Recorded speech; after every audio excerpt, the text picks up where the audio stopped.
1st December 1919, Mustafa Kemal Pasha quashes the idea put forward by Karakol member Colonel Galatavli Şevket for a Muslim uprising in Western Thrace, as he believes that the national interest can only be defended by the creation of a regular army.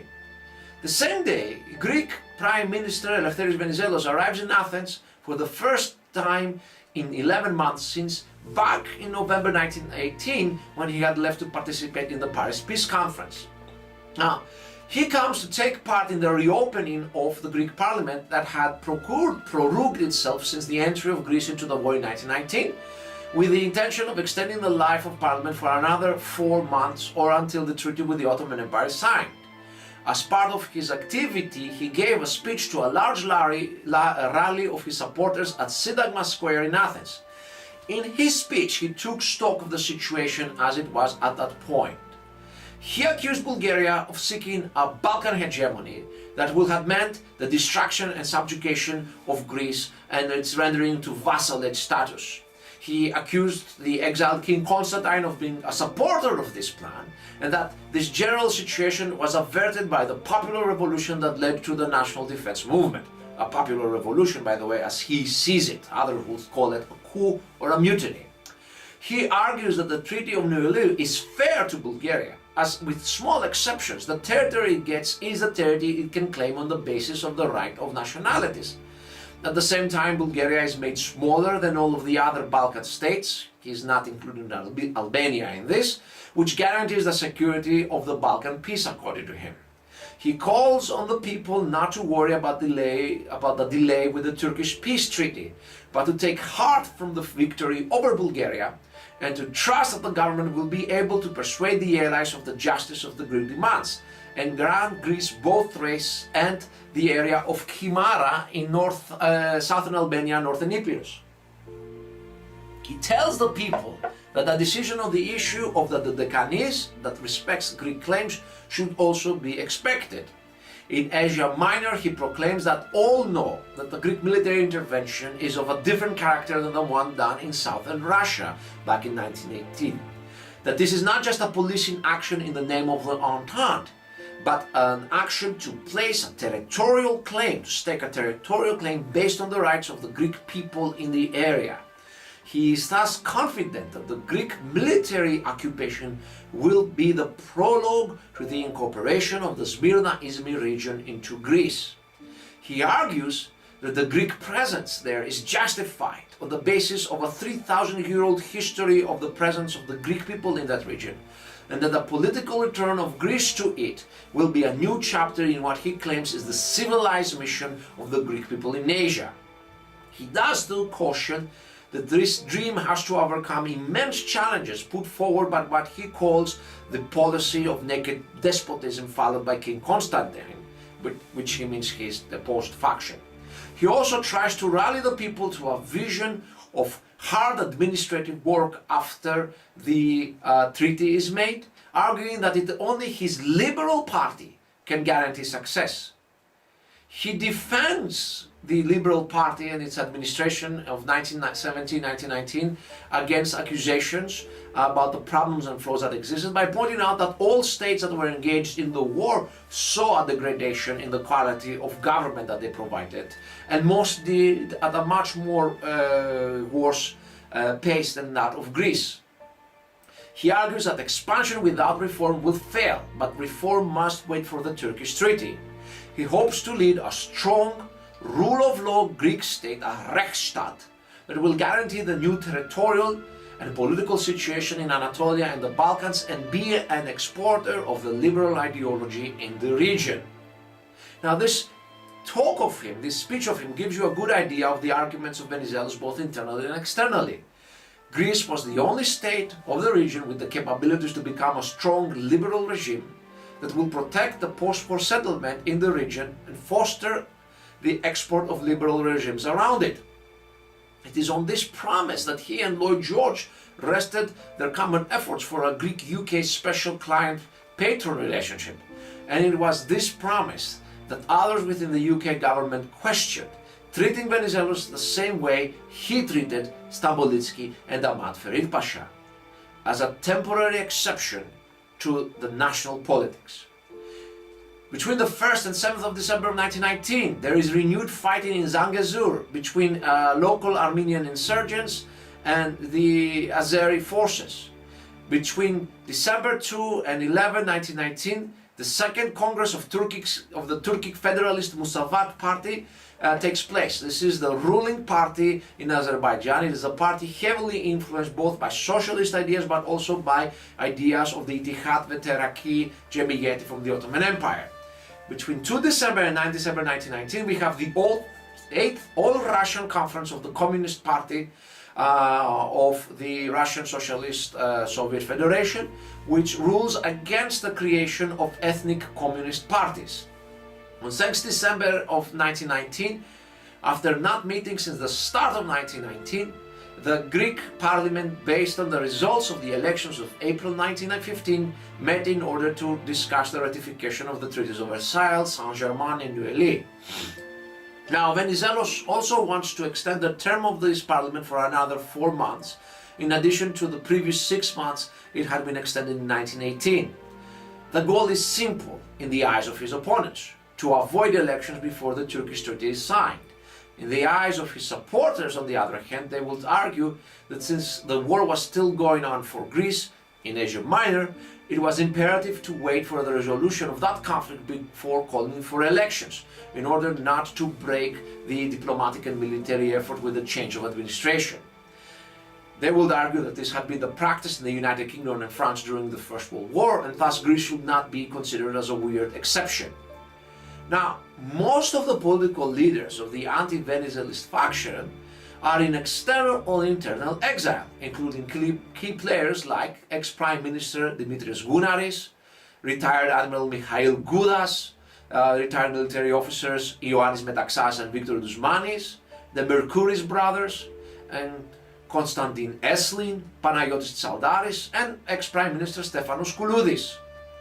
The representation of the anti-Venizelist camp fell mainly on the shoulders of Nikolaos Stratos, an ex-Venizelist who had broken ranks in 1914, and the journalist Georgios Pop. All anti-Venizelist newspapers were proscribed, for example, the very virulent anti-Venizelist paper Scrip. Thus, the meeting of parliament was a chance for them to attack Venizelos and demand elections. In retaliation, in reaction, Venizelos argued against elections before the signing of the treaty with the Ottoman Empire, for the following reasons. Elections would force him to stop his diplomatic struggle in Paris, and elections should be done on the basis of the results of that struggle and not on the basis of his promises about the results of that struggle. He promises elections immediately after the signing of the treaty with Turkey. Keep this in mind, because many accuse Venizelos of using elections as a way to escape the Asia Minor debacle. Now, he himself joked, as we're going to see later on, to a friend in a letter that this is what his opponents will say. But the reality is that he was promising elections as early as late 1919, far before it became clear that Greece will have to fight a war in Asia Minor by itself. He argues that he will have been completely justified to actually wait until the full organization of elections in the new territories Greece will gain and the demobilization of the army, but he is willing to make a retreat on this because he is confident that he will win the elections and wishes the results of his policy to be tested as quickly as possible. He does argue that the new parliament should not attempt a constitutional reform until there are new elections that will include the representatives from the new Greek territories. He also clarified that if he would lose the elections of the old Greece, then he would resign. He refuses to budge on the question of censorship, arguing that his policy of continuing it follows from the example of other powers, including France, who only lifted censorship when the Reichstag in Germany ratified the Treaty of Versailles. He argues that the continual anti-regime activity and propaganda of the Corsican exiles and the exile court of Constantine in Switzerland, Corsican exiles include Metaxas, Douzmanis and Gounaris, mainly conducted by retired Admiral Mikhail Goudas and retired military officer Georgios Chadzianestis, necessitated a continued implementation of censorship. Finally, he refuses to lift the state of military law that had been active in Greece since the mutinies of 1918. He considers the threat of the machinations of the exiled court serious and needs military law in order to break any attempt at a movement or mutiny against the regime. He also refuses to grant amnesty before the signing of the Turkish treaty, but he argues that his refusal only affects about 296 political prisoners, with another 900 having already been given amnesty by the state since 1918. Any general amnesty for him must follow the triumph of the Greek people, so as not to be seen as a sign of weakness, but instead as a sign of a new beginning. He finishes his address by saying that he is absolutely confident that he and his policy is in full agreement with public opinion, and that the election will once and for all put an end to the national schism via a decisive liberal victory. Between 5th and 8th of December 1919, we have the Picot Camel talks. These are the first contacts between France and the Sivas Congress movement. Georges Picot, one of the two authors of the Sykes-Picot-Sazonov Agreement, had met Refet Bey in 29 September 1919. And he was the acting High Commissioner of France in Syria and Armenia, and was preparing to transfer his mandate to General Gouraud, who will take over the military and political efforts of France in Eastern Anatolia, which the French would call Cilicia and Syria. On his way back to Paris, he decided to stop for discussions with Mustafa Kemal Pasha at Sivas. They agreed to a short truce, and Picot laid forth to Kemal what he thought the future French government would agree to. The key thing was that as long as French economic interests were safeguarded, the French were more than willing to give up any territory they held beyond the plains of Syria. So essentially will be more than willing to give up the Adana region as long as the capitulations, or at least the gains the French had from the capitulations, were respected by the nationalist movement. On 9th December 1919, the United States officially withdraws from the Paris Peace Conference. In Athens, Venizelos again addresses the parliament and reiterates his unwillingness on the issue of police measures against the anti-Venizelists. He argues that the only way the national schism will be overcome is when the Turkish treaty is signed and implemented, and after the people ratify his political program by elections. That will be the victory that will lead to unity among the Greek people. On 10th December 1919, we have the completion of the British evacuation of Sicilia and Syria. With this, the only British forces left in force, in large numbers, in the Ottoman Empire are in the area of Istanbul, Constantinople, and there are small detachments all over the empire controlling key nodes, but these are very small detachments, company length, platoon length. Between 11th and 23rd December 1919, Prime Minister Clemenceau visits London for consultations on the negotiations of the Ottoman Treaty with British Prime Minister David Lloyd George. Khalil Pasha, brother of Enver Pasha, is in Baku supporting Azeri fighting against the Armenians. He sends a report about the situation to Mustafa Kemal Pasha, keeping him appraised about the situation and pointing out that it's very hard for the Azerbaijanis to defeat the Armenian insurgents in Zanzibar and Nagorno-Karabakh. On 12 December 1919, Admiral de Roebeck notes that there is significant support among French elite opinion in support of Mustafa Kemal Pasha. Between 40th and 21st December 1919, there is an Armenian-Azeri conference attempting to resolve the differences between the two republics. On 16th December 1919, Venizelos again addresses the Greek parliament for the last time in 1919. He is reacting to attacks of the opposition against him because he agreed to let the kingdom of Serbs, Croats and Slovens get the city of Struminica, which used to be under Bulgarian rule. Now Struminica is important because it is situated in a key valley which dominates passes connecting Bulgaria with Greece and the Vardar region that is now incorporated into the kings of Serbs, Slovens and Croatians. Its population is mixed, but there is an important Greek population, and in certain areas that Greek population is a majority.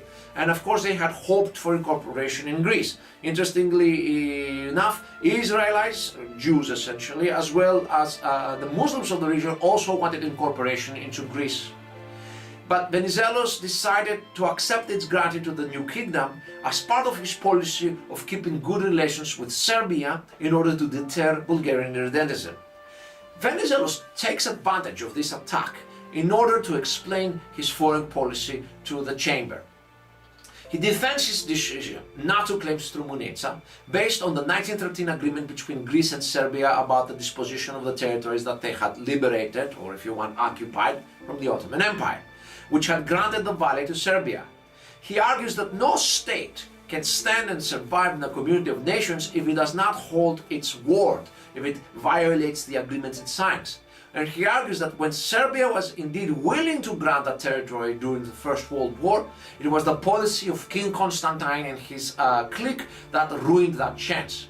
He makes it clear that the alliance with Serbia is paramount and a central core of the future security of Greece, and that Greece cannot and will not, while his prime minister and his party is in power, have any territorial claims on Serbia. He calls on the Greeks of Serbia to come to Greece and found a new Strumunitsa. Interestingly enough, this will happen, and in the end they will found the current city of Kilkis, which is a Greek city, which is close to the location of the old Bulgarian city of Kukush, which had been torched during the Second Balkan War.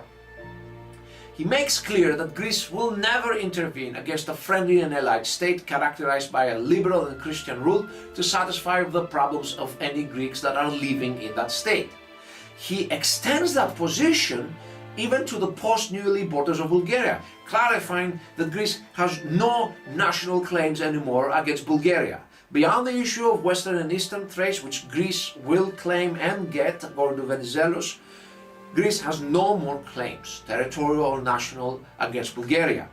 When it comes to its northern borders with Serbia and Bulgaria, Venizelos considers that the demands of the Megali Idea have been met and irredentism must come to an end and those borders must be respected. Any Greeks left north of those borders will have to either emigrate to Greece or to have to make their own personal peace with their new governments. This is a central tenet of Venizelos, that Greece should expand, but not to the whole region inhabited by Greeks. Once stable and defensible borders are met, or borders that are based and accepted by strong allies, no more expansion is legitimate. Those are the borders of the Megali Idea, and that any Greek populations left beyond those borders must be sacrificed in order to help Greece transform itself into a modern, respected state, a state that can enter into patron-client relations with great powers and present itself as the guarantor for international order in the Eastern Mediterranean, Balkan region, and in Anatolia. The expansion of Greece will be resolved by the resolution of the questions raised by the First World War. And this will be the last expansion. The Greece that will come out of the negotiations and wars to implement the treaties is the greater Greece, and there is no other greater Greece beyond that. Those who are left outside those borders, whether in Albania, Serbia, Bulgaria, or the Anatolian Ottoman Empire rump state that he expects to exist after the treaty, will have to either emigrate or to accept that the Greek state will not take arms on their behalf. It was this willingness of Venizelos to so clearly state that he is willing to sacrifice Greek populations and the more expansive full view of the Megali Idea, that in another name he is willing to essentially limit the Megali Idea. And I understand this sounds funny to Bulgarians, to Turks, to Albanians, that this is a limited version of the Megali Idea, but it is actually a limited version of the Megali Idea compared to what a lot of the public expected and a lot of his opponents and even some of his supporters demanded. That persuaded decision makers that this is a statesman and a rational politician that they can work with. Venizelos made expansive claims, but he was very willing to also make very onerous sacrifices that will bring him into competition even with the nationalists that supported him, and especially the diaspora Greeks or the Greeks under foreign rule that looked to him and his liberal party as the liberators. It is his willingness to say, you have to assimilate, that made David Lloyd George believe that this is a man that can be trusted. On 18 December 1919, Mustafa Kemal Pasha leaves Sivas in order to go to Eskişehir. The move is partly driven by the need to put some distance between the Black Coast and the center of government, and to place him in easier communication with Istanbul, Constantinople. On 20th December 1919, Mustafa Kemal Pasha arrives at Kayseri. There he meets the important Alevi leader Bektashi Çelebi Cemalettin, who pledges Alevi support to the Society for the Defense of the National Rights in Rumelia and Anatolia. On 23rd December 1919, the Second Ambassadors' Conference takes place in London. On 24th December 1919, at Kirchhir, Mustafa Kemal Pasha places the foundations of his ideology and enlists the popular culture of Central Anatolia to its service. Between the 21st and 27th December 1919, the opposition Ramkavar party has its congress in Armenia. Between the 24th and 25th December 1919, the Armenian town of Akulis at Drangenzur is razed to the ground by Azeri Turkish forces. This triggers counter-pillaging by Armenian insurgents in the Goris region. On 25th December 1919, Lieutenant General Konstantinos Miliotis arrives in Izmir to take command of the newly activated Occupation Field Army of Asia Minor. On 27th December 1919, Mustafa Kemal Pasha arrives in Ankara, inaugurating a new phase in the development of the Turkish nationalist movement. He is joined by Rauf Orbay and two more members of the Representative Committee, while he is welcomed by Ali Fuat Cebesoy, Yahya Galip Gargi, and Mufti Rifat Borekci. The city did have a company of French troops present. 3 days later, he requested the newly elected Ottoman parliament should convene in Ankara rather than Istanbul, Constantinople. Now, Ankara is a small town in a relatively sparsely populated region of the Ottoman Empire. However, it has some major strategic advantages. First, it is not as vulnerable to an attack from the Black Sea region, or from Mesopotamia via Diyarbakir, or from Armenia via Erzurum as Sivas was. 2. It has a central position permitting the use of interior lines by any nationalist forces in case of a multi-front war. 3. It is centered in a region that was not devastated during the First World War and which is mostly inhabited by Muslim peasants. From both a manpower and supply perspective, this is a region that has much to offer. The city itself had been purged of Armenians, with a small Sephardic Jewish minority remaining. 4. It is connected via Eskişehir to the railway network of the Ottoman Empire. Ankara was isolated enough to be safe from a quick action by the enemy and central enough to permit whoever controls it to exert influence on a wider region. Initially, the idea had been to move to Eskişehir, a key transportation hub with easy access to Istanbul, Constantinople. But the British control over the railway lines meant that Ankara became the default region. Mustafa Kemal Pasha also considered that Istanbul, Constantinople nationalists like Arab Asif to be weak and easily influenced by the government. Now I will offer 3 more conjectures for the move, but I cannot prove them, so this is just hypothesis. 1. Leaving Sivas meant that Mustafa Kemal Pasha is out of the immediate control of Kazım Karabekir Pasha, who remains the militarily strongest nationalist officer. Karabekir had advocated a Fortress East policy, with a committee staying put in Sivas and the military forces holding the eastern Anatolian plateau. 2. He put some distance between Mustafa Kemal Pasha and the Trabzon nationalists, who had shown that they're pretty much willing to oppose his ideas. 3. If all things went bad and the nationalists were defeated, it was highly unlikely that Ankara and the region around it would be occupied by foreign forces. That would be the core of any independent Turkish state, irrespective of the military situation. On 29 December 1919, the Aliriza cabinet revokes the sharing of Mustafa Kemal Pasha from the Ottoman army and returns his decorations, though he is not reinstated in the army. That said, in the aftermath of the dominance of the Society of the Defense of Rights of Anatolia and Rumelia in the elections, he is now treated as an important factor in Ottoman politics. Now, let's talk a bit about the Ottoman elections. Ottoman elections were held only for the lower house of the General Assembly, the Chamber of Deputies, Heyet-i Mebushan, Meclis-i Mebushan. These were indirect elections based on a limited franchise. Every Ottoman male above the age of 30 with ability to speak and write in Turkish could be a delegate, so they must not hold foreign citizenship or have worked for foreign governments. He must also not be a domestic servant or bankrupt and generally be of good social standing. There was one deputy to every 50,000 residents, with Sanjak being the basic electoral district. Every Ottoman male above the age of 25 who had paid some direct taxes, was not under the protection of a foreign power via capitulations, was not bankrupt or in the middle of proceedings to lose their property, and had their civil rights, could vote. The voters first elected a body of electors, one for each 500 voters.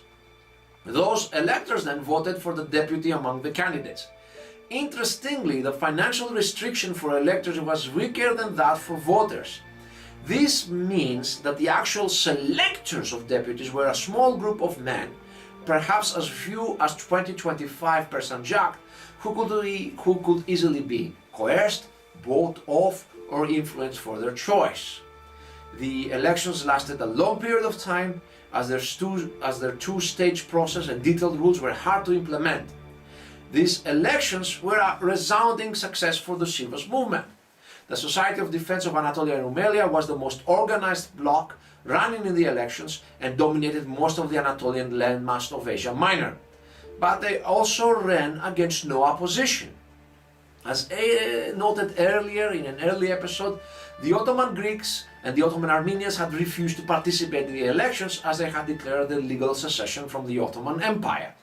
The decision to boycott the elections was not one that had the support of all members of the two communities, but ultimately the fear of social ostracization in the tightly knit communities deterred dissidents.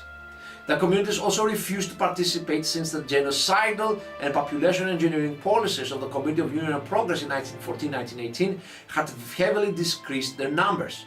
Remember that 2/3 of the Armenians of the Ottoman Empire were either dead or refugees, and about 10 to 20% of the Ottoman Greek community was also dead, refugees, or expellees. Participation in the election was seen as a legitimization of those policies.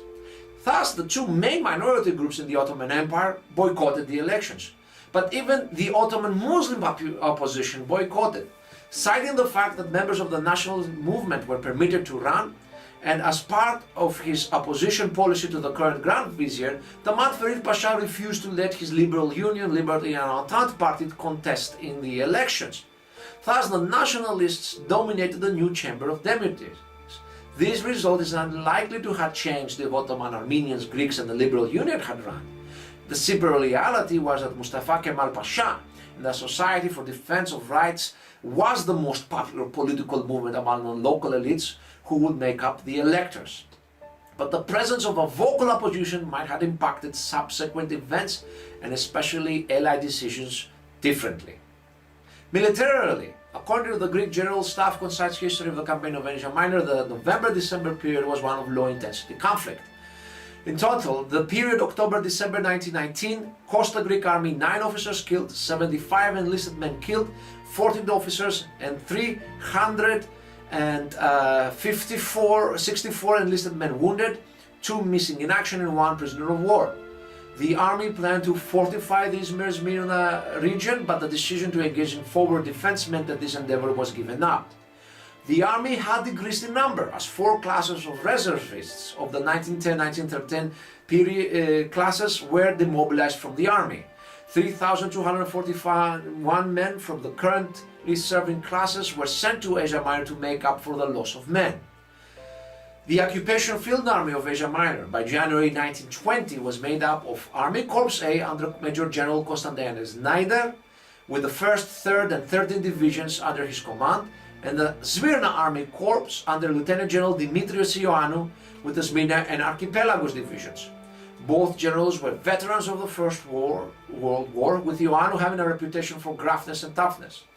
The army had a total of 2,400 officers, 62,743 enlisted men, and 22,285 pack animals. Its combat strength was lacking 15,000 men, and it was expected to further decrease as further classes of conscripts were to be discharged. The army was supported by an Air Force sector of 3 squadrons and a Naval Aviation Squadron. The Greek army was the largest military force in Anatolia, with Kazım Karabekir's 15th Corps being the second largest. This brings to an end our episode and the year. Mustafa Kemal Pasha has gained a major political victory, as his political movement now has institutional presence in the Ottoman government. Eleftherios Venizelos has also won a major victory, thanks to the Treaty of New Liu. In the depth of winter, with the military forces of both sides halted to their positions, both sides prepare for the major political challenges that the negotiations of the Ottoman Treaty are going to bring. The only one that is left to do to end the First World War. And now, this treaty will finally be negotiated in earnest. Thank you all for watching this series. We have now closed our first full calendar year. I hope, first full actual year. I hope to be able to continue the series into 2020 and wish all of us a happy new year with quality peace, health and affluence to you all. See you in March 2020 with the episodes covering the events of January, February and March 1920. My sources for these double episodes are Andrew Mango, Ataturk, Greek Army General Staff, Army History Directorate, A Concise History of the Campaign in Asia Minor, Hasan Kayali, Elections and the Electoral Process in the Ottoman Empire, 1876-1919, Mustafa Kemal Ataturk, Nutuk, The Great Speech, Stefanos Ioannou Stefanou, Eleftheriou Venizelou Τα Κείμενα, The Documents of Eleftherios Venizelos, Volume 2, Richard G. Hovhannisyan, The Republic of Armenian, Volume 2. Have a happy new year. See you all in 2020.